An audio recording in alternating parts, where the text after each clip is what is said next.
Marigongolong, Koshebe exists. We shall ensure recruitment of more civilians, yet more hunters,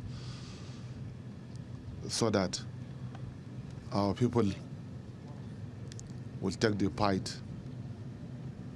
to all the nook and crannies of this area, while we can still appeal to the Nigerian military as well as the Nigerian Air Force to strengthen their support with a view to defeating them. Well, let's bring in Bulama Bukarti, a Nigerian international human rights and security analyst. He joins us from London. You know, this is a particularly brutal attack. Why would Boko Haram target farmers? This is a horrific attack. You are right. It's absolutely horrific. But Boko Haram is a group that does not differentiate between the military and the civilians. And of course, the group initially started with attacks against Nigerian security forces. But less than 3 years into its war with the Nigerian government, which has been going on for 11 years now, it started pursuing a publicly declared policy of targeting civilians. And for the past 7 years, we have seen Boko Haram deliberately, consistently, and systematically targeting civilians, including farmers, herders, fishermen, and just everyone within their reach.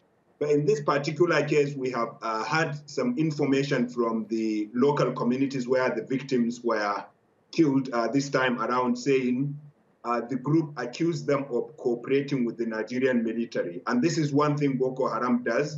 It accuses communities of spying on them and then goes on rampage attack against them. And unfortunately, this is what we have seen this time around.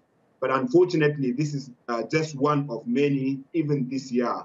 And Boko Haram, more than 80% of Boko Haram's casualties since this fight started has always been civilians.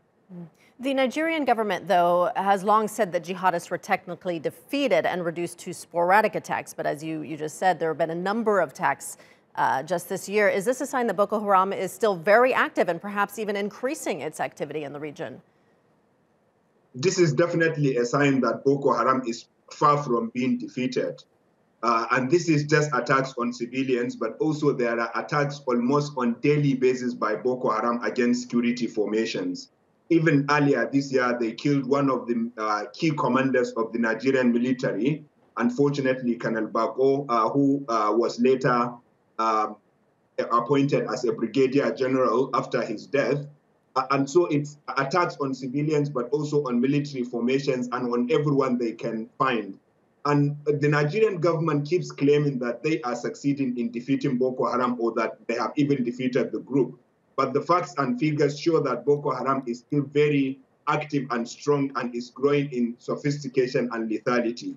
We have seen some of their worst attacks on civilians this year, but also some of their worst attacks on the military. For example, about 100 Chadian soldiers were killed in March of this year by the group. 48 Nigerian soldiers were killed on the same day. 100 Chadian soldiers were killed.